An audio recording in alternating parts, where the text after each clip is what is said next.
समाजावर केलेले अनन्वित अत्याचार बघितल्यानंतर शिवाजी महाराजांच्या समोर काय आव्हान होतं याची आपल्याला झाली लक्षात ठेवा.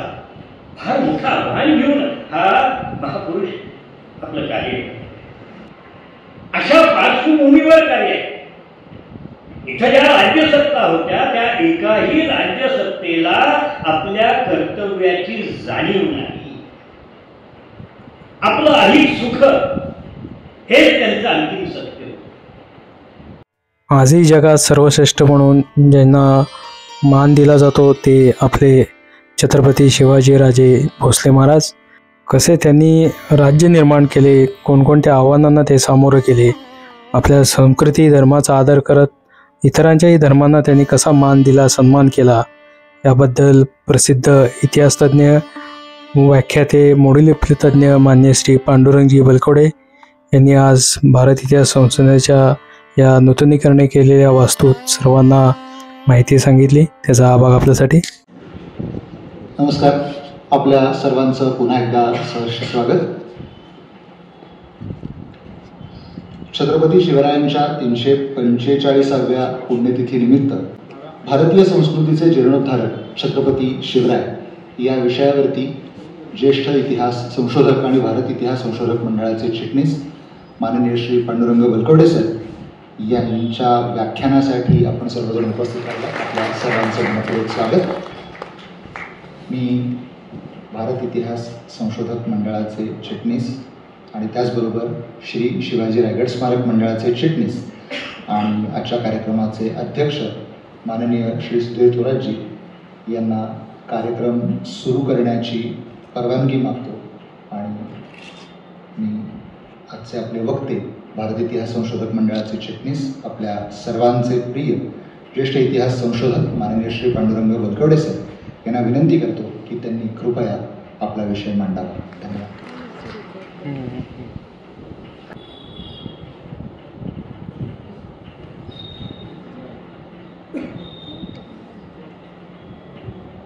छत्रपती शिवाजी महाराज की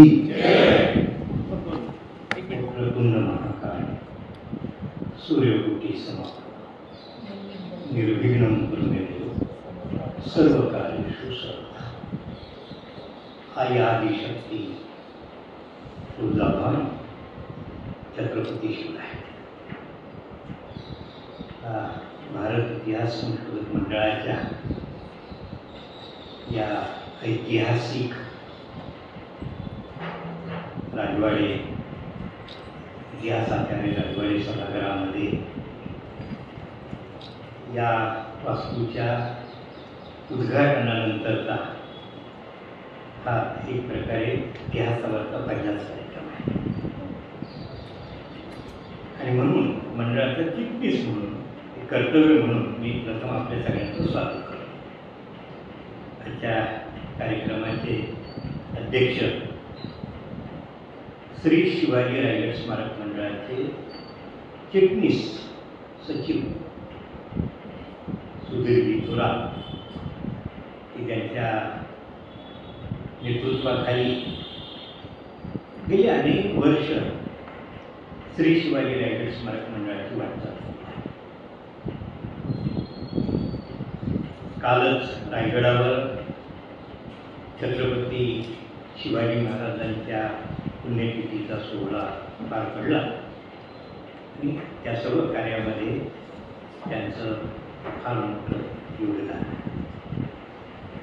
आत्ताच मी छत्रपती शिवाजी महाराजांच्या प्रतिमेचं पूजन केलं. आपल्या मधल्या बऱ्याच जणांना एखाद्या वेळेस कल्पना नसेल की जी शिवाजी महाराजांची प्रतिमा आहे ही भारतातली शिवरायांची पहिली प्रतिमा आहे.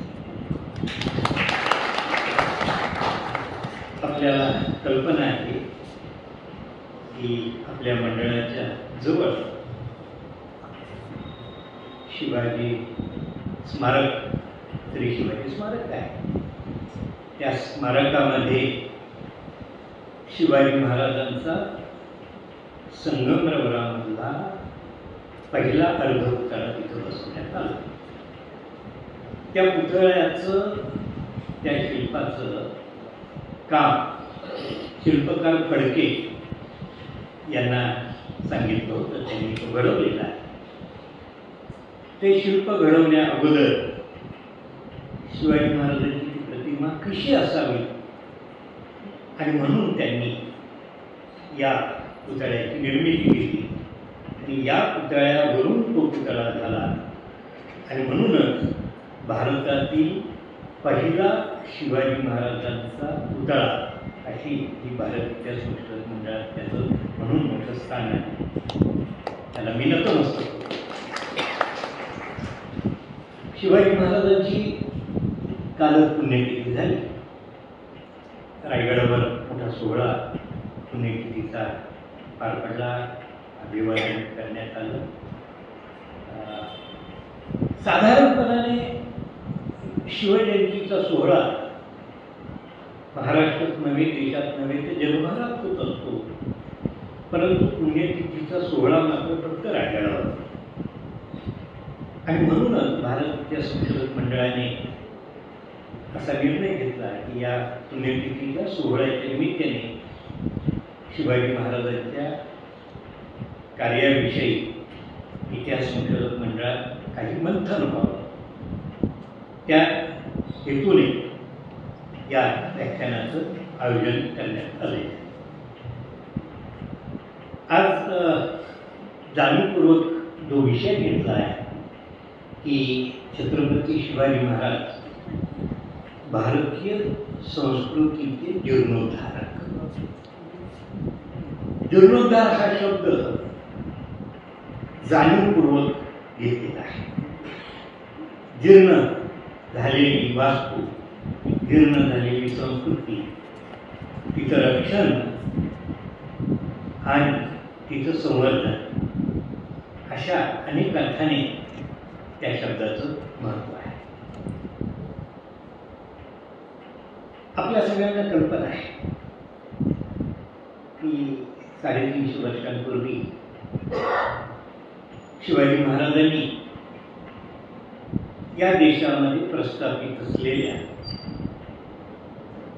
अन्यायी, अत्याचारी, धर्मांध असलेल्या सर्व परकीय सत्तांशी संघर्ष करून हिंदवी स्वराज्याची स्थापना आणि त्या स्वराज्याला लोककल्याणकारी सुराज्य. जे शिवाजी महाराजांच्या कार्याचं आपल्याला 2 अंगाने मूल्यमापन करावं लागेल. पहिलं की स्वराज्य निर्माण करणारे शिवराय म्हणजेच परकीयांच्या दास्यामध्ये अनेक शतकं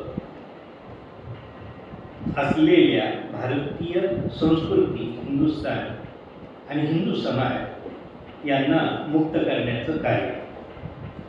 आणि दुसरं की जे स्वराज्य उभं राहिलं त्या स्वराज्याला सुराज्य. शेवटी स्वराज्य कशासाठी हवं असतं तर त्यामागे सुराज्य असणं हे अपेक्षित आहे. आणि या दोन्हीही अंगाने शिवाजी महाराजांनी हे महान कार्य केले आहे. तर शिवाजी महाराजांनी कोणत्या पार्श्वभूमीवर हे कार्य केलं हे आपण पहिल्यांदा समजून घेतलं पाहिजे.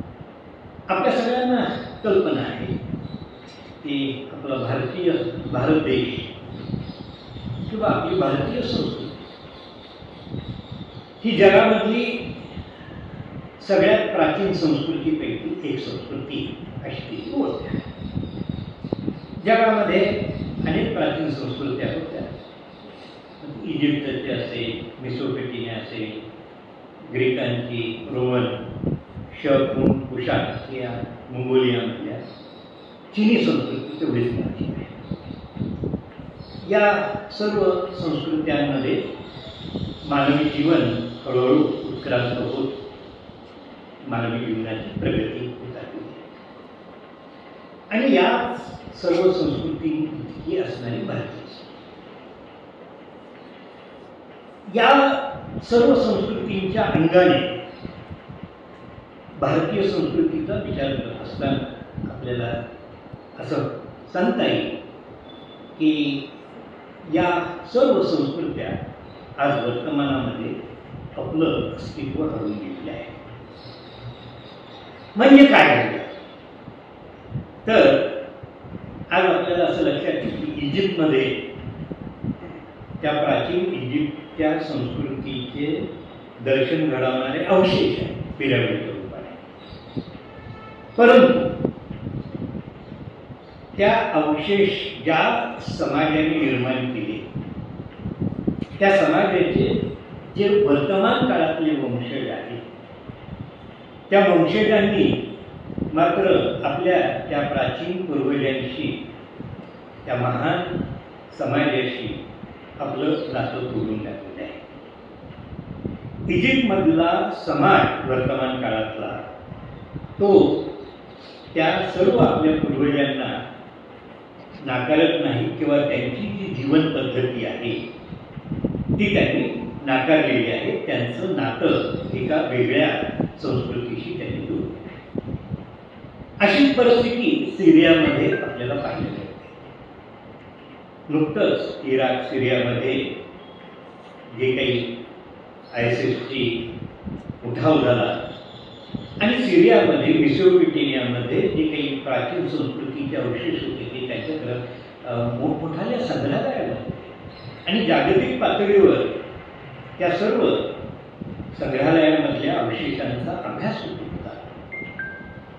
परंतु दुर्दैवाने तिथं झालेल्या उठावामध्ये त्या सर्व संग्रहालयामधल्या त्या अवशेषांचा विनाश करण्यात आला.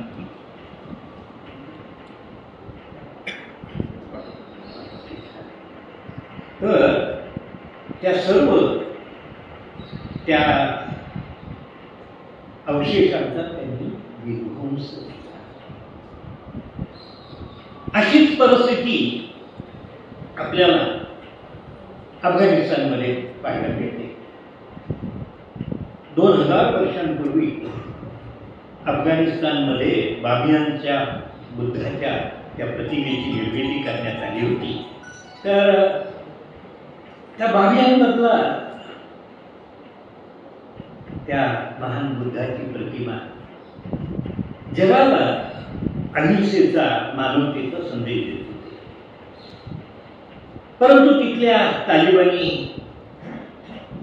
त्या व्यवस्थेने अक्षरशः तोफांनी रणगाड्यांनी त्या प्रतिमेचा विध्वंस केला. त्यांना लक्षात आलं नाही की एखादी प्रतिमा अशी नष्ट करता येते परंतु विचार मात्र नष्ट करता येत नाही. आज अशी अवस्था आहे की बामियांचा बुद्ध आज निश्चित हसत असेल की काय तुम्ही घडवलं. आज संपूर्ण विध्वंसाच्या शिखरावर अफगाणिस्तान आहे. चीनमध्ये देखील प्राचीन संस्कृती होती.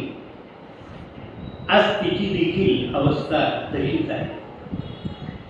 आणि अशा पार्श्वभूमीवर आपण भारतीय संस्कृतीचं वेगळेपण आपल्या लक्षात त्या लोकांना वरती जायला. आता बघा की भारतीय संस्कृती आजही वर्तमान काळात टिकून आहे आणि म्हणूनच तिला शाश्वत भारतीय संस्कृती आपण असं म्हणतो. मग ही काय शाश्वत आहे तर या संस्कृतीचा गाभा या संस्कृतीचा कणा म्हणजे या संस्कृतीने प्रत्येक नागरिकाला व्यक्तीला विचार स्वातंत्र्य आणि आचार स्वातंत्र्य हे अनादी काळापासून चालत आलेले आहे. त्यामुळे आपण हजारो वर्षांचा भारतीय संस्कृतीचा अभ्यास केला तर आपल्याला काय दिसून येतं की हजारो वर्षांपूर्वी आमच्या पूर्वजांनी वेदांची निर्मिती केली. वेदांची निर्मिती ही एका व्यक्तीने केलेली नाही,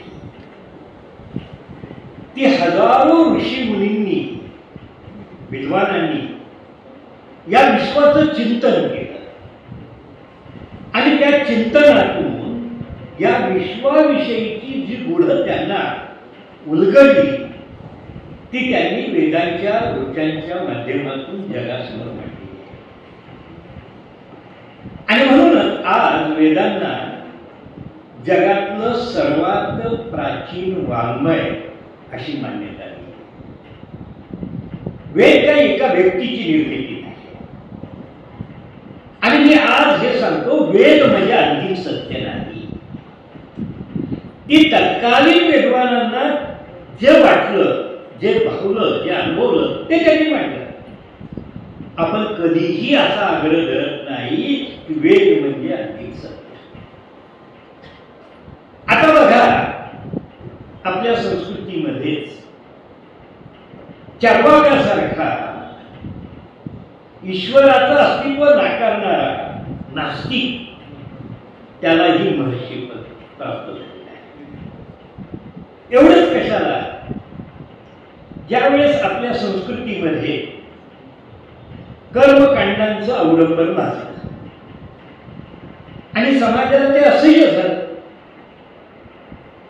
आणि म्हणून 2,500 वर्षांपूर्वी इसवी सन पूर्व 550 आणि इसवी सन पूर्व 555 महान गौतम बुद्ध आणि महावीरांचा उदय आणि त्यांनी नवा विचार सांगितला. समाजाने तो स्वीकारला. गौतम बुद्धांना आणि महावीरांना विचार सांगण्याचं, मांडण्याचं स्वातंत्र्य होतं, म्हणूनच ते मांडले. कुठलाही विचार समाजासमोर येत असताना प्रस्तावित विचाराबरोबर काही काळ त्यांचा संघर्ष होतो आणि तुमच्या विचारामध्ये जर ताकद असेल, शक्ती असेल, तर समाज तो विचार स्वीकारतो, ती व्यक्ती यशस्वी होते. आणि म्हणून याच्यात गौतम बुद्ध निर्माण होऊ शकले, महावीर होऊ शकले, गुरु नानक होऊ शकले, संत श्रेष्ठ ज्ञानेश्वर माऊली होऊ शकले, महात्मा फुले होऊ शकले आणि आंबेडकर होऊ शकले. ही भारतीय संस्कृतीची महानता आहे. भारतामध्ये आजही आम्ही आमचे ज्यांना आम्ही पूर्वज मानतो ते प्रभू रामचंद्र आणि भगवान श्रीकृष्ण या 2 महापुरुषांना आम्ही आमचे आदर्श मानतो. आणि त्यांनी जे आदर्श घालून दिलेले आहे त्या आदर्शावर आपली वाटचाल करणं हा आपल्या संस्कृतीने आपलं ध्येय मांडलेलं आहे. आणि आज 5,000 वर्षानंतरही प्रभू रामचंद्र आणि भगवान श्रीकृष्णांचा विचार या देशामध्ये शाश्वत विचार म्हणून मान्यता प्राप्त आहे. आणि त्या विचारधारेने आपली वाटचाल चालू आहे. आणि म्हणून मी भारतीय संस्कृतीला एक शाश्वत संस्कृती, एक अजरामर संस्कृती म्हणून मी आज मान्यता देतो. मी मानतो अशी ही संस्कृती. या संस्कृतीमध्ये मानवी जीवन प्रगल्भ होत गेले, वैचारिक अंगाने आणि भौतिक अंगाने. जर आपण पाहिलं 5,000 वर्षांचा इतिहास पाहिला तर आपण तत्वज्ञानामध्ये जगामध्ये फार श्रेष्ठत्व त्या पदावर पोहोचलेलं आहोत. अधिक अंगाने म्हटलं तर मानवी जीवन. आपल्या मंडळाचे अध्यक्ष प्रदीपदादा आलेले आहेत, पण ठीक आहे, शक्ती देत होतो. तर बघा, सामाजिक अंगाने मानवाचं जीवन ज्याच्यामुळे प्रगल्भ होतं, कला, साहित्य आणि त्यामध्ये मग शिल्पकला, संगीत, नृत्य, चित्र आणि स्थापत्य, असं कुठलाही भाग राहिलेला नाही की ज्यामध्ये आमच्या पूर्वजांनी जगामध्ये सर्वोच्च स्थान प्राप्त केलं. वेरूळचं कैलास लेणं स्थापत्यशास्त्राचा एक मूलभूत सिद्धांत आहे. कोणतीही वास्तू निर्माण करत असताना पहिल्यांदा त्या वास्तूच्या पायाची निर्मिती होती, शेवटी शिखर. परंतु आमच्या पूर्वजांनी असा चमत्कार केला की एका विशाल पहाडाला मंदिराचा आकार दिला, पहिल्यांदा शिखराची निर्मिती केली आणि शेवटी पाया जगातली ही अशी एकमेव वस्तू. संगीतामध्ये भारतीय संगीत याचं आपल्याला स्थान माहिती आहे. भारतीय स्थापत्य भारतातली आजही शेकडो वर्षांपूर्वीची मंदिरं त्याचं वैभव, त्याची महानता दाखवत. आज बृहदेश्वराचं मंदिर आहे तामिळनाडूमध्ये, 245 फूट उंचीवर आहे. त्याच्या शिखराचा दगड 80 टन वजनाचा आहे. त्याच्या चारही भागात असणारे शेकडो फूट उंचीची गोपुळ, त्यावरून भारताचं स्थापत्य. हळेबीड बेल्लूर सारखी मंदिरं आपण बघतो, खजुराहोची मंदिरं बघतो आणि तिथल्या शिल्पकलेने आपण अचंबित होतो. आजही ती शिल्प जगाला खरं तर एक चमत्कार वाटत आहे. आमची चित्रकला आहे. आपण जेव्हा अजंठ्यामध्ये जातो आणि 2000 वर्षांपूर्वी आपल्याच पूर्वजांनी काढलेली चित्र काल एखाद्या चित्रकाराने काढावी एवढी टवटवीत आहे. कोण होते चित्रकार, कोणते रंग वापरले, अशी 2000 वर्ष शाश्वत असणारी चित्र आपल्याच पूर्वजांनी काढली. आणि म्हणूनच जगातली अनेक देशातली संस्कृती मंडळी त्या चित्रांच्या संवर्धनासाठी आपल्या देशाला शेकडो कोटी रुपयाचा अशा पद्धतीने नृत्य असो, संगीत असो, विज्ञान असो.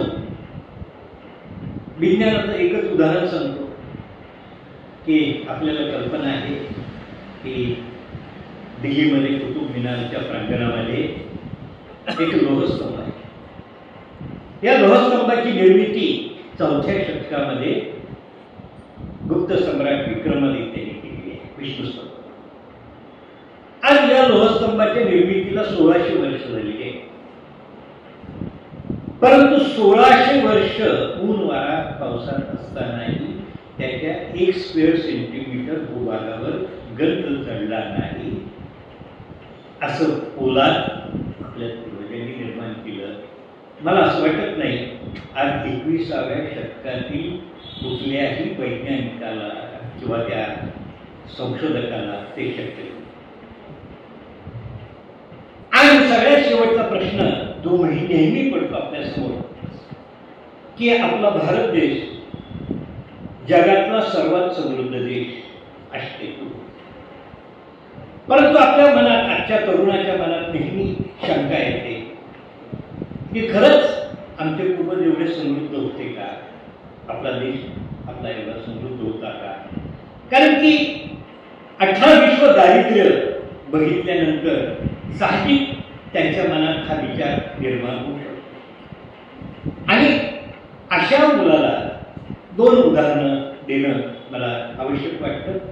पहिलं उदाहरण, काही वर्षांपूर्वी केरळामध्ये एक पद्मनाभन मंदिर, त्याचा खजिना जगासमोर आला आणि वर्तमान काळातलं त्याचं मूल्य फक्त काही लाख कोटी रुपये. ज्या देशामध्ये अशी हजारो मंदिरं होती जिथे आजच्या भाषेत एकेका मंदिरामध्ये काही लाख कोटी रुपयांची रुपयाची संपत्ती होती, तो देश किती समृद्ध आहे. एकट्या सोरटी सोमनाथावर गजनीच्या मोहम्मदाने संपत्तीच्या लोभाने 17 वेळा स्वाऱ्या केला असा आपला इतिहास. हा त्या भारताच्या समृद्धतेचा पुरावा आहे. असा हा सर्व अंगाने समृद्ध आणि गौरवशाली हा देश आणि ही संस्कृती. परंतु ही समृद्धता आणि ही संस्कृतीची सर्वोच्च प्रगती हाच या संस्कृतीवर त्यानंतरच्या काळात झालेल्या आक्रमणाचा मुख्य विषय होता. ज्याप्रमाणे गजनीच्या मोहम्मदाने आक्रमण केली आणि त्याचबरोबर खरं सांगायचं तर त्याच्याही अगोदर इसवी सन पूर्व 250 वर्षांपूर्वी आपल्या देशावर न्याहात पहिलं आक्रमण झालं ते सिकंदर उर्फ अलेक्झांडर अत्यंत कर्तृत्ववान पराक्रमी असा एक सेनानी होता. त्याने जवळजवळ युरोप जिंकून घेतला होता. परंतु त्याचं स्वप्न मात्र भारत जिंकण्याचं होतं. तो भारतात आला, परंतु त्याला भारत जिंकता आला का? तो भारताचा काही भाग त्याला जिंकता आला, परंतु भारताच्या सीमेवर पंजाब म्हणजे पंचनद इथं त्याला संघर्ष करावा लागला. जग जिंकायला आलेल्या अलेक्झांडरला भारताच्याच पंजाबमधल्या गणराज्यांनी एवढा प्रतिकार केला, त्याचा परिणाम त्याला माघार घ्यावी लागली आणि आपल्या मायदेशी जाताना तो मृत्यू. ज्यांच्या पूर्वजांनी जग जिंकायला निघालेल्या अलेक्झांडरला पराभूत केलं, त्यांचे वंशज त्या अलेक्झांडरला जगद्देवता म्हणतात. त्यासाठी उचेष्टा शोकांतिका नाही. मी माझ्या शाळेच्या पुस्तकातला पहिला धडा 4थीचा जो शिकलो त्यामध्ये अलेक्झांडरला जगद्देवता म्हणतात. हे आमच्या इतिहासाचं विडंबन आहे. हे माझ्यासाठी आव्हान आहे की का असं घडलं. अलेक्झांडरला जगद्देवता म्हणता येईल का? ज्यांनी त्याला पराभूत केलं त्यांचं ह्या देशात कधीही कौतुक झालं नाही, त्यांची विटंबना झाली. हे आव्हान आहे आमच्यासाठी. हे कोणी केलं, का केलं हे समजून घ्यायची गरज आहे. जाणीवपूर्वक आम्हाला आमच्या पूर्वजांचा असा इतिहास आमच्या समोर मांडण्याचा प्रयत्न केला गेला की ज्यामुळे आम्ही निराश होऊ, आमच्या मनामध्ये संघर्षाची प्रेरणा निर्माण होणार नाही, अशी जाणीवपूर्वक इतिहासाची रचना करण्यात आली. या देशावर आक्रमण झाली, निश्चितच झाली, प्रतिकारही झाला. अलेक्झांडरच्या आक्रमणानंतर ग्रीक रोमनांशी प्रतिकार झाला. तो आर्य चाणक्य याच्या मार्गदर्शनाखाली चंद्रगुप्त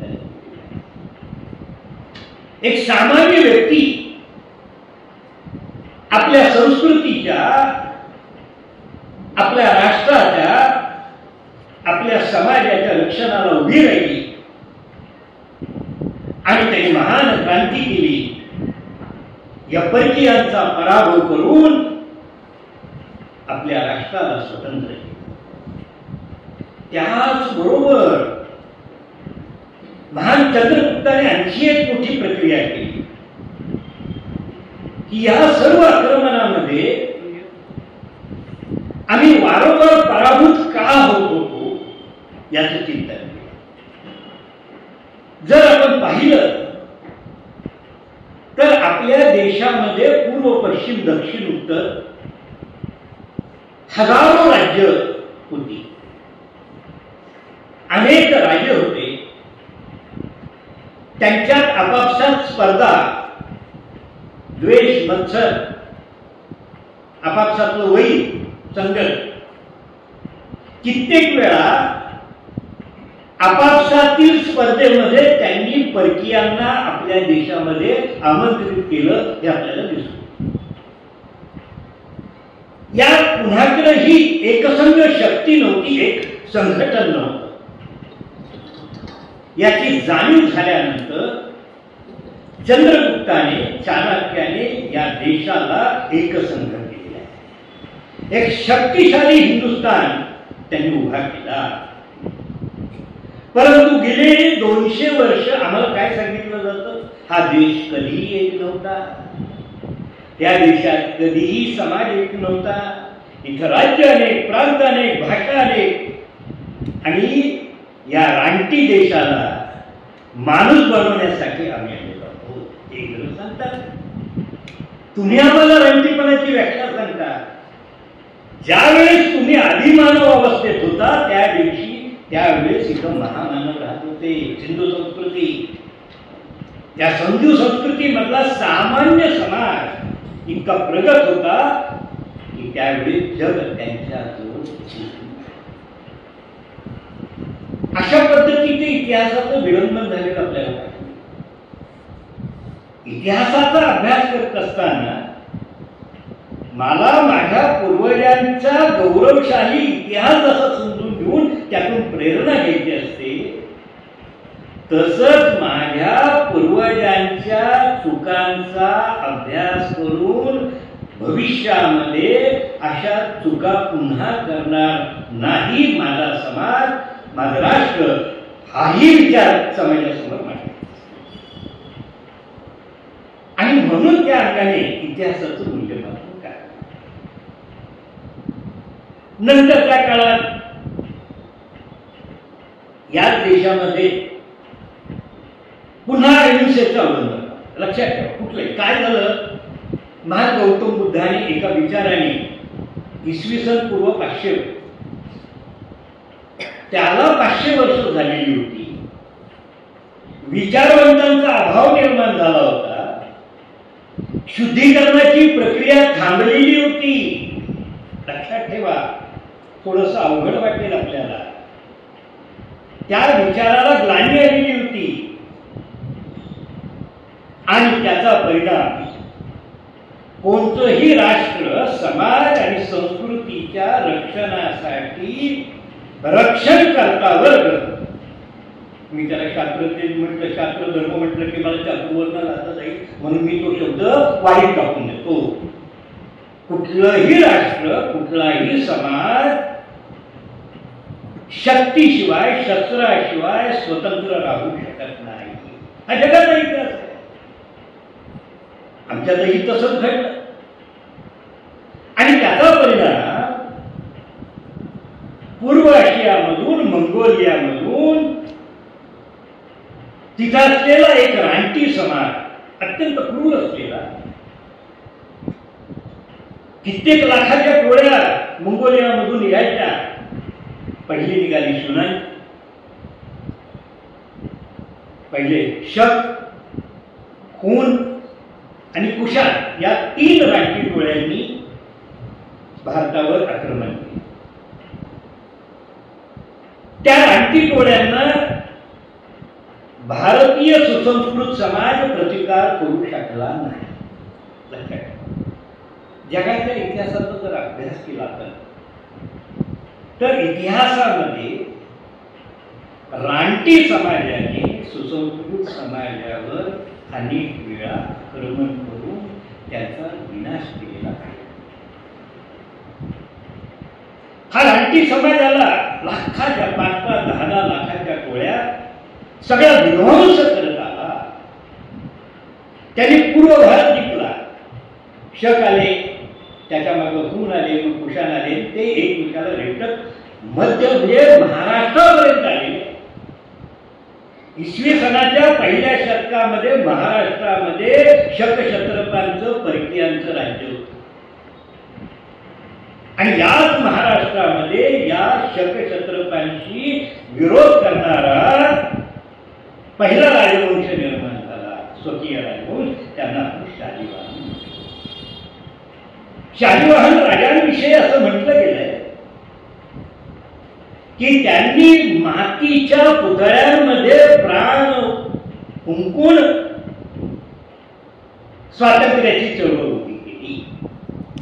याचा अर्थ एवढाच आहे की मृतवत झालेला समाज त्याच्या मनात स्वातंत्र्याचं प्रेम निर्माण करून शालिवाहन राजांनी या देशामध्ये प्रस्थापित असलेल्या शक्तिशाली परकीय सत्तांशी संघर्ष करून एक आदर्श राज्य त्या महाराष्ट्रात उभे. आणि म्हणूनच इसवी सन 78 मध्ये या विजयाच्या स्मरणार्थ आपण शालिवाहन शाखाची निर्मिती केली आहे. हा इतिहास आहे.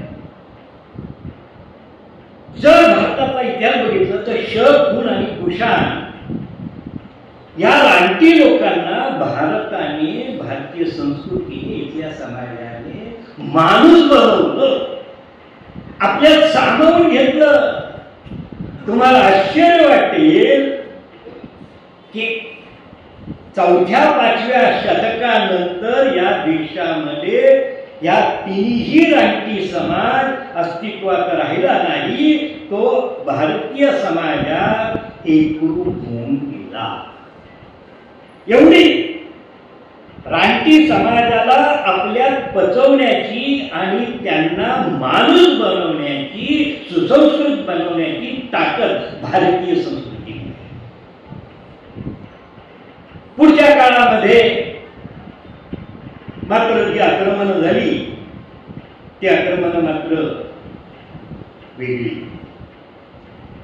आपल्या सगळ्यांना कल्पना आहे की जशी परकीयांची आक्रमणं असतात,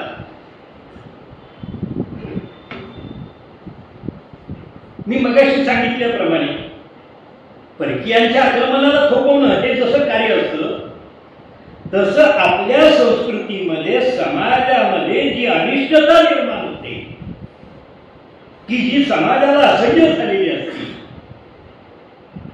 तिच्यापासून शुद्धीकरण करण्याची आवश्यकता असते. जशी शुद्धीकरण महान गौतम बुद्धाने केलं, महावीराने केलं, तसं शुद्धीकरण या संस्कृतीमध्ये 7व्या शतकामध्ये आदिशंकराचे आहे. आणि या समाजामध्ये, संस्कृतीमध्ये ज्या अनिष्ट प्रथा रूढ झालेल्या होत्या, की ज्या संस्कृतीच्या प्रगतीला घातक होत्या, आणि म्हणून आदिशंकराचार्यांनी या संस्कृतीचा पुन्हा जीर्णोद्धार केला. जगामध्ये जे चांगलं आहे ते स्वीकारलं आणि एका नव्या संस्कृतीची जडणघडण. हे करत असताना शंकराचार्यांना, त्या युवकाला हातामध्ये कुठेही शस्त्र धरावं लागलं नाही. ही आमची आणि परकीयांमधली हा मूलभूत फरक आहे. अहिंसेचं पुस्तक बायबल, ज्या महान येशू ख्रिस्ताने जगाला अहिंसा सांगितली आणि ते बायबल लिहिलं, त्या बायबलला हातात घेऊन त्या अहिंसेच्या प्रसारासाठी जगात सगळ्यात जास्त हिंसा, लाखो लोकांची हत्या झाली. कशासाठी? अहिंसेसाठी. आणि त्यानंतर एक नवा विचार सुरू झाला, तोही आता. तो विचार जिथे जिथे गेला तिथे तिथे त्यांनी तिथं अस्तित्वात असणाऱ्या सर्व विचारांचा, संस्कृतीचा नाश करण्याचा प्रयत्न. हा इतिहास आहे, तो तुम्हाला नाकारता आहे. पद्धतीचा संघर्ष आमच्या देशामध्ये आम्हाला पाहतो. संघर्ष चालू होता, पण तो पुन्हा आपल्या देशातली काय त्रुटी आहे बघा. आम्ही विभक्त आहोत आणि हे संयुक्त आहे. बाबराला ही सगळी मंडळी आली, लाखाच्या फौजा घेऊन आल्या. आमच्या कुठल्याही राजाकडे 2 किंवा 5,000 सैन्याशिवाय अधिक सैन्य नाही. कुठला कसा संघर्ष करणार, किंवा त्यांच्याकडे संघटन नाही. पृथ्वीराज चव्हाणाने पहिल्यांदा संघटन केलं, त्याने पराभव केला मोहम्मद घोरीचा. परंतु पुन्हा आमच्यात वाद निर्माण झाला. मोहम्मद घोरी विजयी झाला, पृथ्वीराज चव्हाण पराभूत झाला. फक्त पृथ्वीराज चव्हाण पराभूत झाला नाही, तर देश पराभूत झाला. आणि अनेक शतकांची गुलामी, या देशावर अन्याय अत्याचार, ही गुलामी कशी आहे? राजकीय आहे, ही गुलामी सांस्कृतिक आहे, ही गुलामी धार्मिक आहे, ही गुलामी आर्थिक आहे. एकेकाळचा सुवर्ण भारत या रानटी टोळ्यांनी विनाशाकडे लिहिलेला आहे. काय अवस्था झाली या देशाची. आता बघा, इतिहासाची मांडणी करत असताना आज बघा आम्ही काय सांगतो की भारताचं 4थं शतक हा भारताचा सुवर्णकाळ आहे. गुप्तांनी म्हणजे उज्जैनमध्ये जे शक्तिशाली साम्राज्य निर्माण झालं, त्या साम्राज्याच्या काळात भारताची सर्वांगीण प्रगती, विकास आणि समृद्धता मिळाली. आणि म्हणून आम्ही त्याला सुवर्णकाळ म्हणतो. पण काही इतिहासकार, साम्यवादी, समाजवादी काय म्हणतात? आमच्या दृष्टीने भारताचा सुवर्णकाळ हा मुघलांचा. रुमिला थापर, खुशवंत सिंग, इरफान हबीब काय म्हणताय की भारताचा सुवर्णकाळ हा मुघलांचा काळ आहे. आणि याचं कारण, याचा पुरावा म्हणून ते काय म्हणतात की मुघलांच्या काळात ताजमहाल सारखी वास्तू, लाल किल्ल्यासारखे किल्ले, अशा शेकडो भव्य दिव्य इमारती निर्माण झाल्या. मला त्यांना फक्त एवढंच विचारावंसं वाटतं, एखाद्या राष्ट्राचा सुवर्णकाळ हा राष्ट्रातील राज्यकर्त्याचा म्हणजे राजाचा सुवर्णकाळ नसून प्रजेचा सुवर्णकाळ. मुघलांच्या काळामध्ये भारतीय समाज रसातळाला गेलेला आहे. खायला अन्न नाही, अंगावर वस्त्र नाही, राहायला निवारा नाही. असा काळ आम्हाला कसा सुवर्णकाळ म्हणता येईल?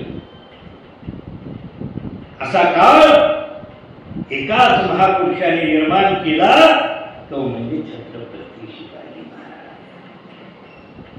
त्यांचं जे छोटस स्वराज्य होतं, त्या स्वराज्याचा आपण सर्वांगीण अभ्यास करतो, तर असं लक्षात येतं की त्या स्वराज्यामधली प्रत्येक व्यक्ती सुखी आणि समृद्ध होती. लक्षात ठेवा. आणि हे कार्य कसं घडलं हे आपण समजून. 17व्या शतकामध्ये शिवाजी महाराजांचा उदय. 17व्या शतकाची पार्श्वभूमी काय आहे? तर दक्षिण भारतामध्ये नुकतीच निजामशाही सल्तनत समाप्त झाली.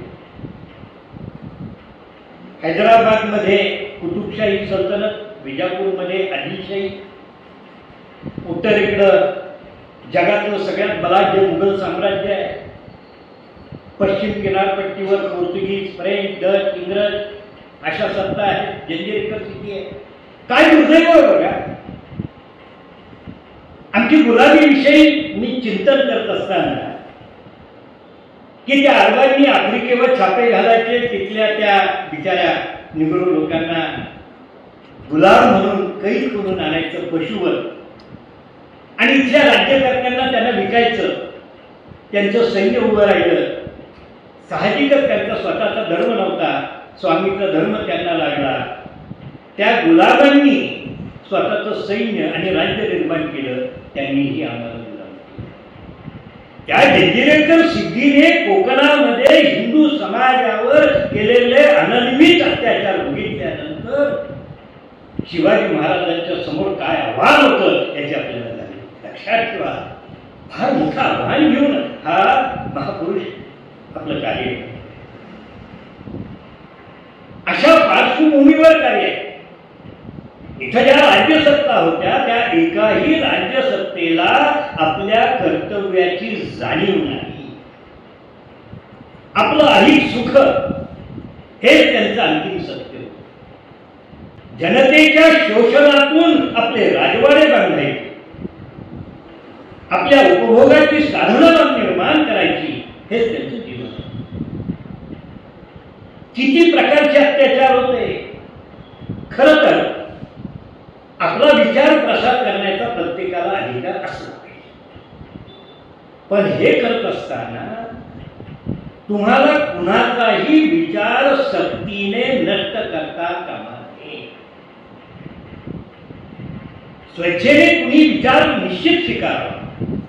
परंतु इथं जे इस्लामचं आक्रमण होतं, गोव्यामध्ये कॅथॉलिक ख्रिश्चनांचं आक्रमण होतं, हे आक्रमण कसं स्वरूप होतं, ज्याला आपण सेंट झोवियर म्हणतो आणि त्याचं लोक पूजन करतात, त्याचं कौतुक करतात, त्या सेंट झोवियरने आपला धर्म लादण्यासाठी शेकडो लोकांना एकाच वेळेस झाडांना बांधून जिवंत जाळे.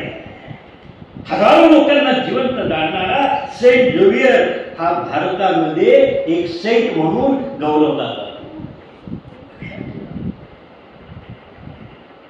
या देशामध्ये ही परिस्थिती आहे. आणि ह्या देशाचे जे प्रेरणास्थान आहे, प्रभू रामचंद्रांची जन्मभूमी, भगवान श्रीकृष्णांची जन्मभूमी आणि शिवाचं सर्वोच्च स्थान काशी विश्वेश्वर, त्याचाही विध्वंस झालेला आहे. तुम्हाला तुमची प्रार्थनास्थळ निश्चित बांधा, तुमच्या प्रार्थना स्थळांसाठी परक्यांच्या धर्माची श्रद्धास्थानं नष्ट करावी हा कुठला नाही. हजारो मंदिरांचा विध्वंस केला गेला आणि तिथं मशिदींची निर्मिती. आपल्या पुण्यामध्ये नारायणेश्वर पुण्येश्वरासारखी 2 भव्य दिव्य मंदिरं संत श्रेष्ठ नामदेवांच्या गाथेमध्ये ज्यांचा उल्लेख आहे, त्या मंदिरांचा विध्वंस करून तिथं मशिदींची निर्मिती झाली. हा कोणता न्याय? म्हणजे धार्मिक अत्याचार या देशातल्या कुठल्याही व्यक्तीला आपल्या श्रद्धा जपण्याचा अधिकार राहिलेला नाही. सार्वजनिक ठिकाणी उत्सव करण्याचा अधिकार नाही, मंदिरं बांधण्याचा अधिकार नाही, मूर्त्या निर्माण करण्याचा अधिकार नाही, स्वतःचा धर्म टिकवण्याचा अधिकार नाही. जो इस्लामचा नाही त्याला इथं जिजिया कर भरला जावा लागत होता. किती दुय्यम स्वरूपाची रचना होती आपल्याला माहिती नसेल. इथल्या राज्यकर्त्यांच्या राज्यामध्ये हिंदूंना 50% अधिक 10% जिजिया, 60% कर भरावा लागत होता. याउलट मुस्लिम व्यक्तीला फक्त 10% शेतसारा होता. फक्त 10% शेतसारा मुस्लिम व्यक्तीला, आणि हिंदू व्यक्ती तो मुसलमान नाही, तो काफर आहे म्हणून त्याला 60% हा कोणता नाही. आणि याचा परिणाम काय झाला की एकेकाळचा सुवर्ण भारत या कृषी व्यवस्थेमुळे जगामध्ये भारत सर्वात श्रीमंत होता. एक समृद्ध अशी कृषी व्यवस्था ह्या देशात नांदत होती, विकसित पावलेली होती. त्या देशाची अवस्था 17व्या शतकामध्ये या देशातली फक्त 30% शेतजमीन लागवडीखाली राहिलेली होती. 70% शेतजमीन पडीक पडलेली होती. राष्ट्राचं उत्पादन 30%वर झाले. याचे परिणाम या शासनकर्त्यांनाही भोगावे लागत होते, परंतु त्यांना काही क्लेश दुःख वाटत नव्हतं, कारण की आहे त्यातून जनतेचं शोषण करणं आणि त्यांचा उपभोग चालू होता. काय दुर्दैव आहे, एकेका मुघल बादशाहाला 500 स्त्रिया असत. केवढी ही विकृती होती. आपण ज्याला एक आदर्श राजा सम्राट अकबर म्हणतो, त्याच्याही जनानखान्यात 1,500 स्त्रिया होत्या. हे माझं म्हणणं नाही, अधिकृत इतिहास मुघल इतिहासाच्या की जो या सर्व मुघल राज्यकर्त्यांपेक्षा वेगळा होता. त्याच्या मनात कुठेतरी काही चांगला विचार निर्माण झाला. त्याने दिलेही नाही नावाचा धर्म निर्माण करण्याचा प्रयत्न केला. तो प्रयत्न अयशस्वी झाला आणि त्याच अकबराला त्याच्या जिवंतपणे त्याच्या धर्म बांधवांनी कापर ठरवलेला आहे. दक्षिणेमध्ये इब्राहिम आदिलशाह सारखा एक सरवर्तनी विजापूरचा बादशाही झाला, परंतु त्याचा कालखंड अगदी सोपा आहे. आपण त्याला जगद्देता असं म्हणतो, आपण जगद्गुरू असं म्हणतो की ज्याने सरस्वती स्तवनाने तो आपला स्वतःचं फरमान पत्र लिहायला सुरुवात केली. गणपतीचं पूजन आणि सरस्वतीचं पूजन करत होता आणि त्याच्या कालखंडामध्ये महाराष्ट्राची परिस्थिती बऱ्यापैकी योग्य. अशी पार्श्वभूमीवर शिवाजी महाराजांनी हे कार्य केले आहे. तेवढं मोठं आव्हान आहे. एका बाजूला स्वातंत्र्य आणि दुसरा स्वातंत्र्यानंतर सुराज्य, या दोन आघाड्या त्यांना सांभाळायच्या. पहिली आघाडी स्वातंत्र्याची चळवळ. 1642 साली जिजाऊ शिवबाला घेऊन पुण्यात 12 वर्षाचा मुलगा आहे. शहाजीराजांच्या जहागिरीतल्या 33 गावांचा पोटमुखाचा म्हणून कारभाराला सुरुवात केली.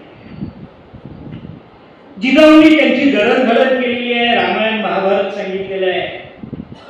आपल्या संस्कृतीतलं सगळं आदर्श त्यांच्यासमोर मांडलेलं आहे. त्यांच्यामध्ये एक आदर्श राज्यकर्ता आणि त्यांच्यामध्ये एक महान सेनापती घडवण्याचा जिजाऊंनी आणि त्यातून त्यांच्या समोर पहिलं आव्हान काय बघा, मी काय सांगतोय. पहिल्याला सुराज्याकडून ते स्वराज्याकडे गेले, कारण की या मुलाने आपल्या वडिलांची जहागीर साधारण 250-300 गावांची जहागीर आहे. पुणे, इंदापूर, सुपे, परगणा आणि बारामवळ त्या जहागिरीच्या कारभाराला सुरुवात केली. उद्ध्वस्त जहागीर आहे. आणि पुण्याची अवस्था तर काय आहे, इथं गाढवाचा नांगर फिरून स्थापित केलेला आहे. इथं त्यांच्यामध्ये जिजाऊंनी संस्कृती निर्मितीची एक नवी प्रक्रिया सुरू.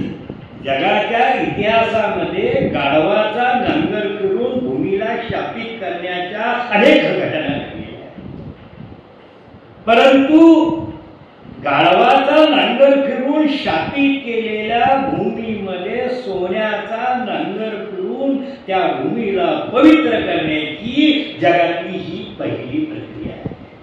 हे संस्कृतीचं उत्थान लक्षात ठेवा.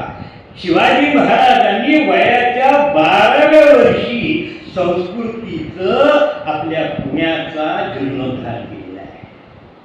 यवनांनी उद्ध्वस्त केलेलं कसबा गणपती मंदिर पुजाऱ्याने गणपतीची मूर्ती बळदामध्ये लपवलेली आहे.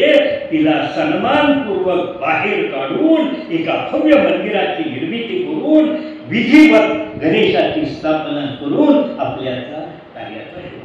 बघा, संस्कृती म्हणजे काय हे त्याला समजलेलं आहे. संस्कृतीचं उत्थान कसं करावं हे त्यांच्या समोर एक निश्चित स्वरूपाचं दृश्य आहे आणि अशा पद्धतीने कार्याला सुरुवात केली. आता आपल्या वडिलांच्या दहावीत तर ते स्वतंत्र आहे. बघा मी काय सांगतोय. आणि मग त्यांनी पहिला प्रयत्न काय केला की माझ्या या सगळ्या दुःखाचं, प्रजेच्या दुःखाचं मूळ काय आहे तर माझ्या जहागिरीचा झालेला विनाश. माझ्या प्रजेला सुखी करायचं असेल तर माझ्या जहागिरीचं नंदनवन केलं पाहिजे. आणि मग त्यांनी पहिल्यांदा आपल्या प्रजेला, शेतकऱ्यांना आवाहन केलं की आपण ही पडीक पडलेली भूमी लागवडीखाली आणू. आणि मग त्यांनी, शेतकऱ्यांनी त्यांचं दुःख सांगितलं की आमच्याकडे दावणीला बैलजोडी नाही, आमच्याकडे अवजार नाही, आम्हाला पोटाला अन्न नाही. आणि मग ह्या मुलाने, 15 वर्षाच्या मुलाने जिजाऊंच्या मार्गदर्शनाखाली पहिली प्रक्रिया सुरू केली. काय केली? ज्याच्या दावणीला बैलजोडी नाही त्याला बैलजोडी मिळेल, ज्याच्याकडे अवजार नाही त्याला अवजार मिळेल, ज्याच्याकडे बियाणं नाही त्याला बियाणं मिळेल, आणि ज्याच्या पोटाला अन्न नाही त्याला बी पेरल्यानंतर उगवेपर्यंतच्या काळामध्ये पोटाचा प्रश्न मिटवण्यासाठी पोटाला अन्न. माझ्या जहागिरीमध्ये, माझ्या राज्यामध्ये एकही व्यक्ती संध्याकाळी उपाशी झोपणार नाही. काय विचार. आणि मग याचा परिणाम काय झाला? इथंच हा राजा थांबला नाही. त्यांनी सांगितलं की जो व्यक्ती, जो शेतकरी पडीक भूमी लागवडीखाली आणेल त्याला 5 वर्ष सारा. ही पूरी क्रांतिकारी घटना आहे. जगभरात, अशी अखंड युरोपमध्ये सर्वीकडं त्यावेळेस सरंजामशाही आहे. अशाच अन्यायकारी व्यवस्था आहे युरोपमध्ये देखील. आणि अशा काळामध्ये पहिल्यांदा लोककल्याणाचा मार्ग यांनी सुचवलेला आहे की जो शेतकरी पडीक भूमी लागवडी खालेल त्याला 5 वर्ष पहिल्यांदा सारा माफ करणारी हा पहिला राज्यकर्ता आहे. हा पहिला प्रयत्न आहे देशातला. आणि याचा परिणाम काय झाला? शेतकरी कामाला गुंतला आणि त्याचा परिणाम पहिल्या वर्षी 10%, दुसऱ्या वर्षी 10% करत 5व्या वर्षी शहाजीराजांच्या भूमीची 100% शेतजमीन लागवडी झाली. पहिल्यांदा अनेक शतकांनंतर या देशातला काही भूमिभाग हा नंदनवन झालेला आहे, सुजलाम सुफलाम झाला आहे. तो झाला म्हणजे प्रजा झाली. आता बघा 5व्या वर्षी हाच राजा शुभा आपल्या प्रजेला आवाहन करताय की बाबांनो, आता आपण समृद्ध झालेलो आहोत. आता मला हा राज्याचा गाडा, हा जो काही मी कार्य हातात घेतलेलं आहे ते कार्य पुन्हा न्यायचं आहे. यासाठी मला कराची आवश्यकता आहे. कारण की भीष्म नीती, चाणक्य नीती, शुक्र नीती या नीती ग्रंथामध्ये राजाचं प्रजेचं सांगितलेलं आहे कर्तव्य. आणि प्रजेने राजाला कार्यासाठी धन द्यावं लागतं. तो सारा फक्त 1/3 33% असावा. शिवाजीराजांनी शेतकऱ्यांना सांगितलं मला फक्त 33% सारा द्या. तरी देखील अर्थक्रांती घडली. कालपर्यंत या आपल्या पुण्यनगरीमध्ये आपण असं समजा 1000 एकर जमीन आहे. 1000 एकरापैकी 700 एकर पडीक आहे, 300 एकर लागवडीखाली आहे, 400 एकर गहू, 400 एकरापैकी 400 पोती धान्य पिकलं. 400 पोत्यापैकी 60% साहित्य 240 पोती आदिलशाच्या किंवा निजामशाच्या मुलांच्या पिढीण्यात जात होते. आणि 140 पोत्यामध्ये 160 पोत्यापैकी जनता पुढे. शिवाजी राजाच्या या नव्या कृषी क्रांतीमुळे याच पुणे शहरामधली 1000 एकर जमिनीपैकी 1000 एकर जमीन लागवडीखाली आली. 1,000 कोटी धान्य पिकलं. आणि शिवाजी महाराजांनी सारा 60%वरून 66%वरून 33% केला, निम्मा केला. तरी देखील शिवाजी राजाच्या खजिन्यात 330 कोटी. बघा अर्थकारण. बादशहाच्या खजिन्यात 240, शिवाजी राजाच्या स्वराज्याच्या खजिन्यात 330 कोटी धान्य जमा झालं. खजिना समृद्ध झाला. जनतेकडे काय घडलं बघा. कालपर्यंत 160 कोट्यामध्ये पोट भरणारी अर्धकंगाल जनता तिच्याकडं 670 कोटी धान्य शिल्लक आहे. कालपर्यंत पोटाला अन्न नाही, अंगावर वस्त्र नाही, राहायला निवारा नाही, त्याच जनतेच्या त्या शेतकऱ्याच्या घरात धान्याच्या पोटीचा रास निर्माण झाला. आणि इथे एक मोठी अर्थक्रांती घडली. शिवाजी राजाने स्वराज्याच्या क्रांती अगोदर आपल्या स्वतःच्या जहागिरीमध्ये अर्थक्रांती घडून आणली. अर्थक्रांतीतून शिवाजी राजांनी सामाजिक क्रांती घडली. इतका सोपा विषय आहे हा. विषय कोणीच आज मी युद्धाशिवायचे शिवाजी महाराज सांगतोय. आता बघा सामाजिक क्रांती कशी घडली. कालपर्यंत त्या शेतकऱ्याच्या घरात घर नव्हता, उघड्यावर राहत होता, अंगावर वस्त्र नव्हतं, पायात जोडा नव्हता, पोटाला अन्न नव्हतं. आता धान्याच्या धान्य. आता पहिली गरज पायातला जोडा. बाजारात गेला, नवा जोडा घेतला, चर्मकार बांधवाला काढला. कालपर्यंत अंगावर वस्त्र नव्हतं, बाजारात गेला, 10 मीटर कापड घेतलं कुटुंबासाठी, विणकर बांधवाला काढलं. त्याचं वस्त्र शिवलं, शिल्पी बांधवाला काढलं. कालपर्यंत राहायला घर नव्हतं, उघड्यावर राहत होता, आता घर बांधायला घेतलं, गवंडी बांधवाला काम मिळालं, सुतार बांधवाला काम मिळालं, लोहार बांधवाला काम मिळालं, आणि कुंभार वीट बनवणाऱ्या कुंभार बांधवाला काम. बघा सामाजिक क्रांती कशी होती. उगीच सामाजिक क्रांती क्रांती क्रांती म्हणत सामाजिक क्रांती होत नाही.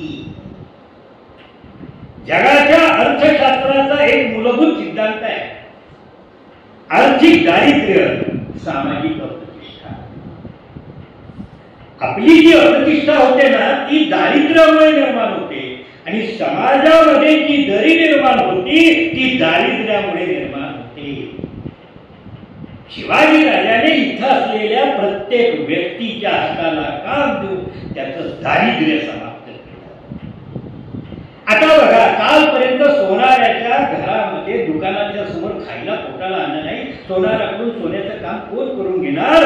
आता बघा शिवाजी राजाच्या त्या शहाजी राजाच्या जहागिरीतल्या सोनाराच्या घरासमोर सोनाचे दागिने बनवण्यासाठी नाही. याला म्हणतात सामाजिक क्रांती. प्रत्येक व्यक्तीच्या हाताला काम आणि तो समृद्ध झाला. आणि या देशामध्ये 1000 वर्षानंतर पहिल्यांदा सामाजिक क्रांती.